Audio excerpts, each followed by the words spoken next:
जोर जबरदस्ती से संभोग किया और उसी दिन से उनके लिए मेरे मन में कोई इज्जत नहीं रही। शादी के बाद से ही नोटिस किया कि रेहान मुझे एक अजीब सी दवाई खाने के लिए देता है, पर कभी सही से कहा नहीं कि वो दवाई किस लिए है। और वो दवाई खाते ही मेरे शरीर में कुछ हलचल होने लगती है। पति के एक छुअन के लिए मैं प्यासी बन जाती हूँ। बार बार रेहान से पूछने के बाद भी वो हमेशा कुछ ना कुछ और जवाब देता था। कभी वो कैल्शियम की है तो कभी वो विटामिन की है। एक दिन वार्डरोब का ड्रॉयर खोलते ही मुझे वो दवाई मिली, जिसे देखकर मुझे थोड़ा शक तो हुआ। तो मैं वो दवाई लेकर ऊपर फ्लैट में रहने वाली डॉक्टर दीदी के पास गई। दवाई को देखकर उन्होंने मेरी तरफ हैरानी नजरों से देखते हुए कहा, ये किसके लिए है? मैंने कहा, मैं ही खाती हूँ, मेरे पति मुझे हमेशा खाने के लिए देते हैं। इसे सुनकर वो पूछती है कि इसे खाकर मुझे कैसा लगता है। शर्माते हुए मैंने सर झुकाकर कहा, शरीर में एक अनजान सी हलचल होने लगती है। दीदी तब मेरा हाथ पकड़कर कहती है कि मैं तुम्हारी बड़ी बहन जैसी हूँ, तो बिना झिझक के कहो कि तुम दोनों का रिश्ता कैसा है। मैंने कुछ देर सोचने के बाद कहा, मैं अपने पति को अंदर से घृणा करती हूँ। शादी की पहली रात ही जब मेरे पति मेरे करीब आना चाहते थे, तब मैंने उनसे कहा था कि मुझे थोड़ा वक्त दीजिए। जबकि हम दोनों का अरेंज मैरिज हुआ है, तो एक दूसरे को जानने के लिए भी तो थोड़ा वक्त चाहिए। तब मेरे पति ने गुस्से में मुझसे कहा, वक्त चाहिए मतलब? मैं तुम्हारा पति हूँ और इससे ज्यादा और क्या पहचान चाहिए? इसके बाद मेरे पति जब मेरे कपड़े उतारने की कोशिश कर रहे थे, तो मैंने रोते हुए उनसे कहा था, रहम कीजिए, ऐसा मत कीजिए मेरे साथ, पीरियड्स चल रहे हैं मेरे, 2 दिन का वक्त दे दीजिए। पर उन्होंने मेरी एक बात भी नहीं सुनी, जोर जबरदस्ती से संभोग किया और उसी दिन से उनके लिए मेरे मन में कोई इज्जत नहीं रही।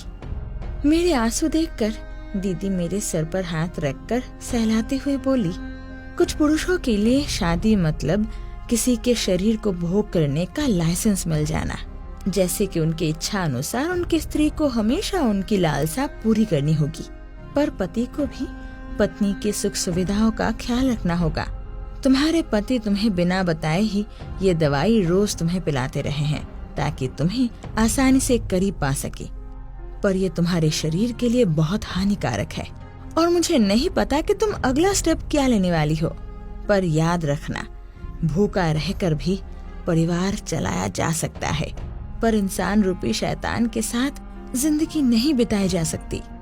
कुछ दिनों बाद जब मैं पीरियड्स के दर्द से तड़प रही थी, ऐसे वक्त पर रेहान संभोग करने के लिए जोर करने लगा, तो मैंने कहा, रोज मेरे साथ जो शारीरिक शोषण कर रहे हो, क्या वो कम है कि 2 दिन का सुकून तक नसीब में नहीं है? मुझे पीरियड्स है और नहीं तो क्या रोज की तरह मुझे दवाई पिलाकर मेरे साथ संभोग करने की कोशिश करोगे? इस बात को सुनकर रेहान गुस्से में मुझसे कहा, शारीरिक शोषण करता हूँ मतलब? मैं तुम्हारा पति हूँ, संभोग करने से तुम मुझे रोक नहीं सकती हो। मैंने तुमसे शादी की है और इसका मतलब मेरा जब मन चाहेगा मैं तुम्हारे साथ संभोग करूंगा। और ऐसी बात कभी सुनी है कि पति अगर स्त्री की इच्छा के विरुद्ध संभोग करता है तो उसे शारीरिक शोषण कहते हैं? तुमसे शादी की है, इसका मतलब मैं जब चाहे संभोग कर सकता हूँ। वैवाहिक जीवन में स्त्री के ना चाहने पर भी संभोग को शारीरिक शोषण नहीं कहते हैं। तब शांत आवाज में मैंने कहा, शादी हुई है इसका मतलब नहीं कि मेरे शरीर पे तुम्हारा अधिकार है या फिर तुम्हारे शरीर पे मेरा कोई अधिकार है, और संभोग करने से पहले तुम्हें मेरी इच्छा अनिच्छाओं का मान रखना होगा।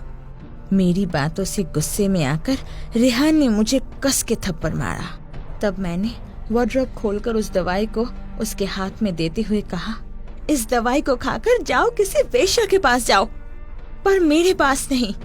इंसान कितना नीचे गिर सकता है कि अपनी लालसा पूरी करने के लिए स्त्री की इच्छा विरुद्ध उसे ऐसी दवाई पिला सकता है। पीरियड्स तक को नहीं छोड़ता। आज के बाद से तो जैसे शैतान के साथ मेरा कोई रिश्ता नहीं। और उस दिन ही एक वस्त्र में मैंने उनका घर छोड़ दिया और निकल पड़ी अपनी पहचान बनाने। हमारे देश में ऐसी कई घटनाएं घटती हैं जहाँ कुछ लोग विरोध तो कर पाते हैं, पर ज्यादातर समाज के डर से चुप रह जाते हैं। स्त्री होने का मतलब केवल बच्चा पैदा करना या फिर किसी और की कामना पूरी करना ऐसा तो नहीं है। अपनी पत्नी का ख्याल रखना और उसे सम्मान देना हर पति का पहला धर्म होता है।